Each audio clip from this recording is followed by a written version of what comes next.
Saturday football means playoff football. Round 2 IHSA playoffs. We start in Class 5A with SHG hosting Troy Triad. Cyclones got to work early. After a 3-and-out on their first possession, they go to the ground, driving into the wind here, so all about the running game. Pat Smith on the big keeper, big yardage. Chris Harris, he's the speed option in the backfield. He moves the chains, and then Tavian Whitaker, the power back, he goes into this pile and eventually comes out smelling like a touchdown on the other side. 6-0 SHG. Next, Cyclone possession. If it ain't broke, don't fix it. Back to Harris on the give inside. He turns out a first down, and he will cap that drive himself. About a 5-yarder here into pay dirt. 12-0. Cyclones on top, and then we move to the second quarter. Now they've got the wind at their backs, and the offense takes advantage accordingly. Smith finds Neil Aheron. He gets across the middle. Another first down for the Cyclones. Smith far from done. Couple plays later, gets it out to Connor Bland. He's big, takes a couple Troy defenders to drag him down, and then with the wind at their back, field goals in play. Kenny Rowe from 28 yards out, 15-0 SHG. It only got uglier from there for Troy. Ken Leonard keeping the Troy Triad D honest. Back to the ground game. Chris Harris busts a big one. Doesn't get touched until he's finally drugged down at the 1-yard line. His backfield mate Tavian Whitaker would do the rest. Sykes put a running clock on the Knights with a 42-7 round 2 win. So now all we need is a Glenwood win to get a Titans-Cyclone rematch in the quarterfinals. Glenwood at normal U-High, and the Pioneers jump on top of the field goal 3-0. Keep it in the first quarter. Miles McAdams answers. Hits Daniel Helm, the sophomore, down the middle, skinny post, 7-3. Glenwood jumps out on top, and they weren't done just yet. Watch this move coming up from Sean Dowling. McAdam will hit him down the right sideline. He slams on the brakes, spins past the defender, gets the pay dirt.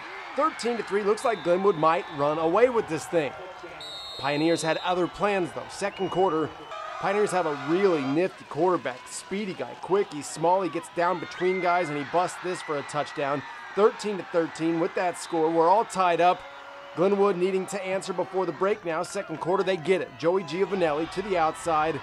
He's going to get drugged down, horse collar, personal foul on the tackle, but he gets in the end zone. 20-13, Glenwood on top at the half.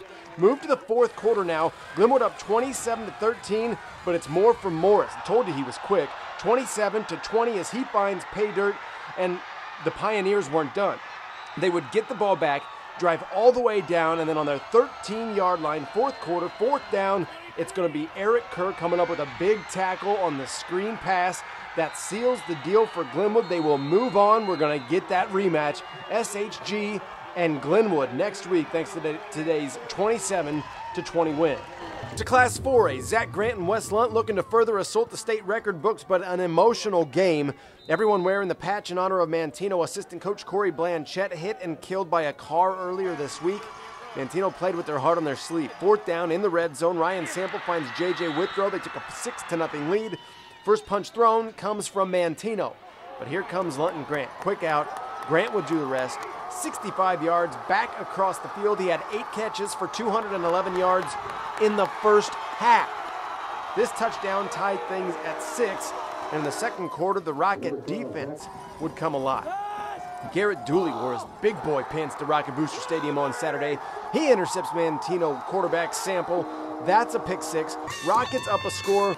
And then on Manteno's next possession, it's Austin Green hiding in the bushes. Another INT for the Rocket defense. It would turn into another Rochester score. Give the ball to Garrett Dooley. 5 yards out, 21-7 Rochester. But Manteno would not go away before the half. This is another great quarterback wide receiver combo here. It's J.J. Withrow from Sample. That score pulled Manteno to within 7, 21-14 at the break. Second half, they keep hanging around. Rochester up 2 scores again, not for long.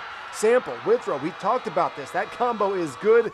Down at the 1, it sets up the touchdown run from the Wildcat formation.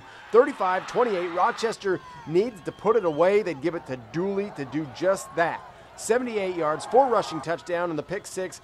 This touchdown in the final moment locks things up. An emotional game, an emotional ending. Coaches meet at midfield. The Manteno players and coaches come together to say a prayer at the end, but Rochester moves on 42-28.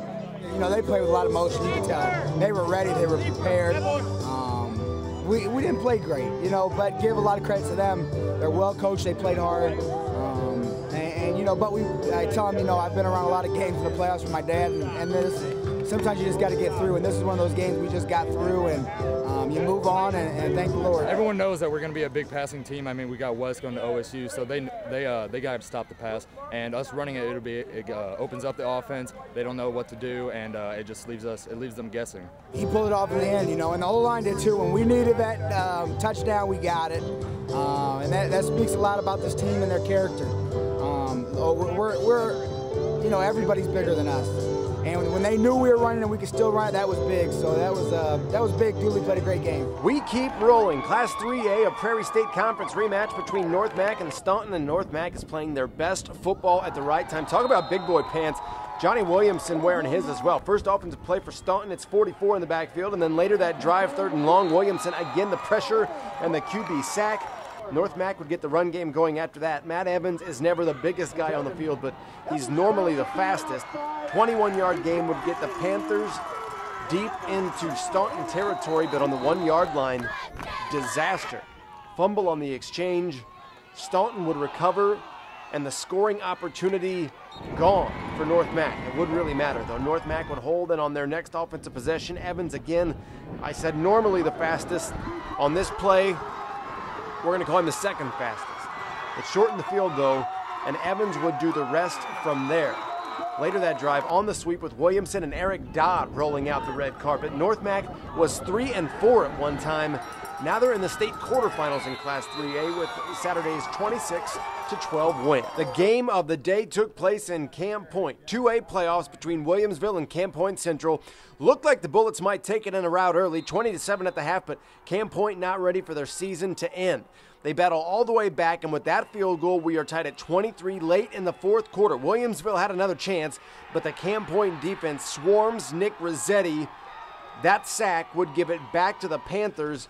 Less than a minute to go in the fourth quarter. They fumble it, though, on 4th down. Bullets recover, and with that, we're headed to overtime.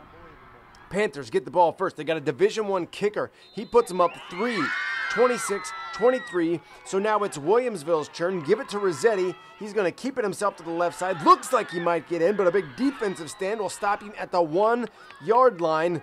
Williamsville with a chance now to win it, and here is your game winner, Rossetti.